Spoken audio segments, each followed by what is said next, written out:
ప్రస్తుతం మధుమేహం గురించి మనకు అంతో ఇంతో బాగానే తెలుసు.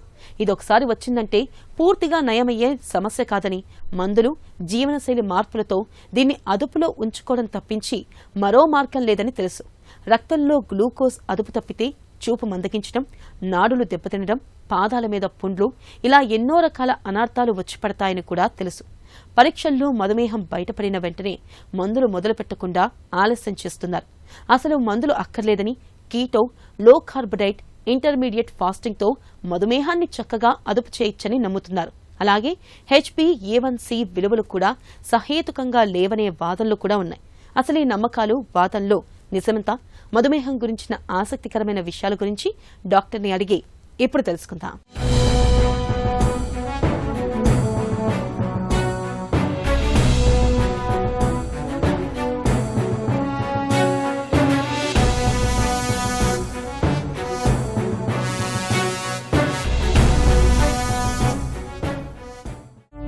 మధుమేహం అసలు జబ్బే కాదనే వాదన నిజమేనా? డయాబెటీస్ అనేది ఖచ్చితంగా లైఫ్ స్టైల్ ప్రాబ్లమే.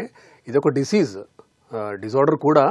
ప్యాంక్రియాస్లో ఉన్న బీటా సెల్స్ 50% ఆర్ మోర్ పనిచేయడం తగ్గినప్పుడు మనకి డయాబెటీస్ అనేది వస్తుంది. ఇది ఖచ్చితంగా ఒక డిసీజే. ఆర్ ఒక రకంగా కొంతమందిలో చెప్పాలంటే టైప్ 2 డయాబెటీస్ ఉన్న వాళ్ళలో ఇది రివర్సిబుల్ అవ్వచ్చు. బట్ అందరిలోనూ రివర్స్ చేయొచ్చు అని కాదు. ఒక 6 to 7 out of 10 పీపుల్లో డయాబెటీస్ ఉన్న వాళ్ళలో మనం వాళ్ళని రిమిషన్ దిశగా ఖచ్చితంగా తీసుకెళ్లొచ్చు. బట్ ప్యాంక్రియాస్లో ఉన్న బీటా సెల్స్ నుంచి సెక్రెట్ అయ్యే ఇన్సులిన్ బాడీకి సరిపోడకపోతే వచ్చే ప్రాబ్లమే ఈ డయాబెటీస్ అనేది. సో ఊబకాయం డయాబెటీస్లో మెయిన్లీ ఒక ఇంపార్టెంట్ రోల్ ప్లే చేస్తుంది. ఫ్యాట్ బాడీలో పర్సంటేజ్ ఆఫ్ ఫ్యాట్ పెరుగుతున్న కొద్దీ ఇన్సులిన్ రెసిస్టెన్స్ అనే కండిషన్ వస్తూ ఉంటుంది. కాబట్టి ఇంకా ఇన్సులిన్ రెసిస్టెన్స్ ఉన్నప్పుడు, బాడీలో ఫ్యాట్ ఉన్నప్పుడు, పర్సంటేజ్ పెరిగినప్పుడు ఎక్కువ ఇన్సులిన్ అవసరం పడుతుంది. కాబట్టి బీటా సెల్స్ ఈ ఎక్స్ట్రా ఇన్సులిన్ సెక్రీషన్కి మ్యాచ్ చేయలేవు. కాబట్టి వచ్చే ప్రక్రియ కండిషనే ఈ డయాబెటీస్. షుగర్ ఉందని తెలిసిన వెంటనే మందులు మొదలు పెట్టాల్సిన అవసరం లేదా? కొంతమందిలో మనం ఇమీడియట్గా మందులు స్టార్ట్ చేయాలి, కొంతమందిలో అవసరం ఉండదు. ఇప్పుడు మనకి 6.5, 6.6 ఇలా ఎర్లీగా అంటే మైల్డ్ స్టేజ్ డయాబెటీస్ ఉన్నప్పుడు మాత్రం పెద్దగా అంటే మందులు ఇమీడియట్గా స్టార్ట్ చేయాల్సిన అవసరం ఉండదు. ఇంటెన్స్ లైఫ్ స్టైల్ చేంజెస్ అవి చేయొచ్చు. బట్ యూజువల్గా ADA, అమెరికన్ డయాబెటిక్ అసోసియేషన్ కానీ, ఇండియన్ RSSDI కానీ అందరూ ఏం చెప్తున్నారంటే 6.5 దాటితే ఒక ట్యాబ్లెట్ కానీ ఆర్ కాంబినేషన్ ఆఫ్ 2 కానీ మీరు స్టార్ట్ చేయండి along with life style changes అని రికమెండ్ చేస్తున్నారు. మధుమేహానికి మందులు అక్కర్లేదా? ఆహార వ్యాయామాలు సరిపోతాయా? ఓన్లీ డైట్తో డయాబెటీస్ని ట్రీట్ చేయడం అనేది యూజువల్గా సాధారణంగా ప్రపంచవ్యాప్తమైన అంటే గైడ్ లైన్స్ ప్రకారం చూస్తే అది ఇట్ ఈస్ నాట్ రికమెండెడ్. అది చేయొచ్చా అంటే టెంపరీగా మీకు ఒక 1 రోజుల్లో ప్రాబ్లీ మీకు ఒక రిజల్ట్ ఫేవరబుల్గా రావచ్చు. కానీ ఎప్పటికీ మీరు ఓన్లీ డైట్తో నేను డయాబెటీస్ కంట్రోల్ చేస్తాను అంటే 9 out of 10 times అదొక అపోహ. కోర్స్ ఎవరికి షుగర్ డయాగ్నోసిస్ తర్వాత మందులు వాడాలి అనేది ఎవరికి వాడబుద్ధి కాదు. వాడితే ఒక్కసారి స్టార్ట్ చేస్తే లైఫ్ టైం వాడాల్సిన అవసరం ఉంటుంది, ఎందుకు స్టార్ట్ చేయడం అనే ఒక ఫీలింగ్తో ఉంటారు. ఇది తప్పు. డయాబెటీస్కి మందులు స్టార్ట్ చేస్తే అది లైఫ్ టైం కాదు. ఒక దశలో కొంతమందికి 7 out of 10 పేషెంట్స్లో మీరు మందులు వాడాల్సిన అవసరం లేకుండా కూడా మనం హెల్ప్ చేయొచ్చు. కానీ మీకు డయాబెటీస్ ఉంది అని కన్ఫర్మ్ చేశాక మీ డాక్టర్ మీకు డయాబెటీస్ తగ్గుముఖం వైపుగా, రిమిషన్ వైపుగా మీకు మందులు ఇస్తే మాత్రం మీరు తీసుకోండి. మందులు అవసరం ఉంది అనుకున్నప్పుడు ఖచ్చితంగా మందులు వాడాలి. మధుమేహానికి పాత మందులు పనిచేయటం లేదనే వాదన నిజమేనా? డయాబెటీస్కి మోస్ట్ లైక్లీ 90% మంది ఇండియాలో వాడే మందులు ఓల్డ్ మందులే. అంటే 15-20 ఏళ్ల క్రితం వాడే మందులే ఇంకా వాడుతున్నారు. సో ఒక రకమైన ఇనర్షియా, క్లినికల్ ఇనర్షియా అనేది వస్తుంది. అది బోత్ ట్రీట్ చేసే డాక్టర్స్లో, పేషెంట్స్లో కూడా. అండ్ ఈ బిజీ ప్రాక్టీస్లో ఓన్లీ ఫాస్టింగ్ పోస్ట్ లంచ్ మీద ఫోకస్ చేస్తున్నారు.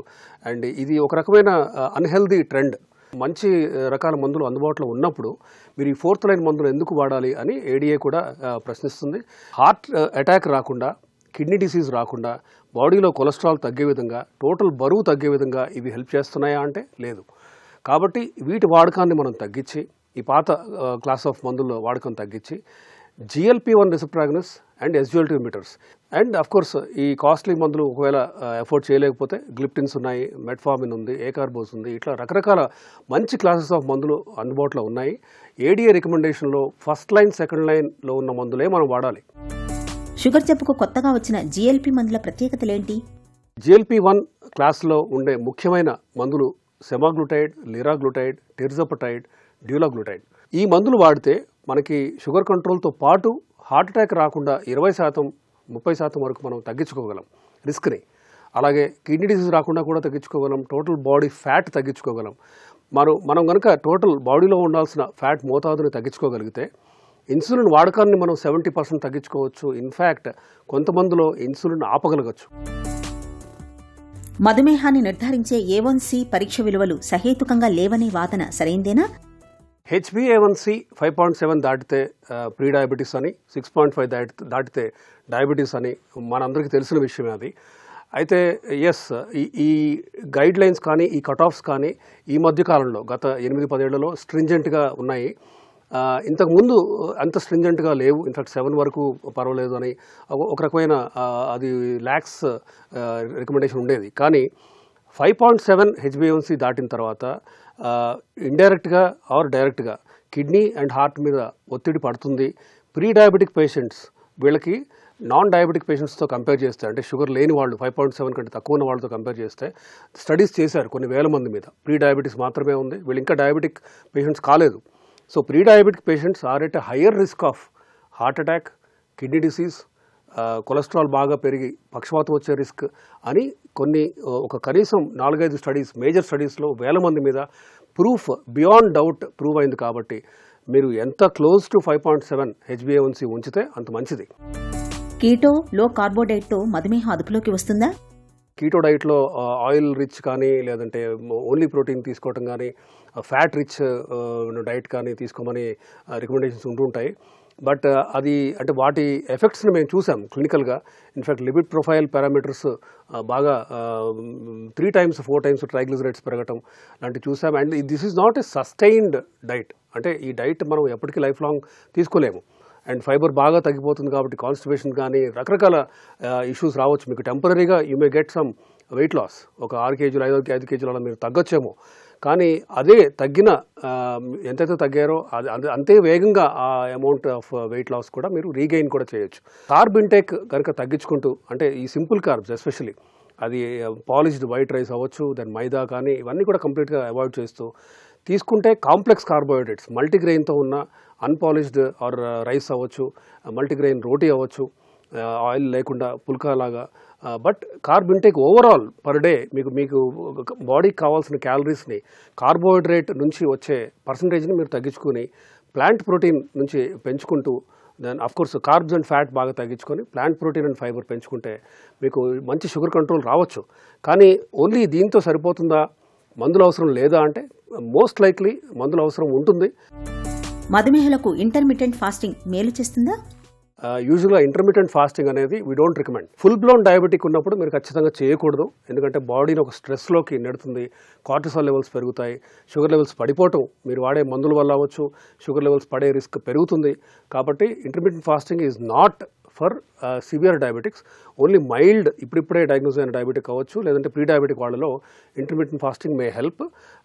బట్ ఏంటంటే హైడ్రేషన్ మీరు చేసే ఈ 16 గంటల్లో ఫ్లూయిడ్ వాటర్ ఇంటేక్ మాత్రం సిగ్నిఫికెంట్గా ఉండేలాగా చూసుకోవాలి. మధుమేహం విషయంలో అవగాహనే కీలకం. పొరపాట్లకు, అశ్రద్ధకు తావివ్వకుండా మందులు, ఆహారం, వ్యాయామాలు, పరీక్షల విషయంలో తగిన జాగ్రత్తలు తీసుకోవాలి. అప్పుడే మనం నిబ్బరంగా ఉండగలం.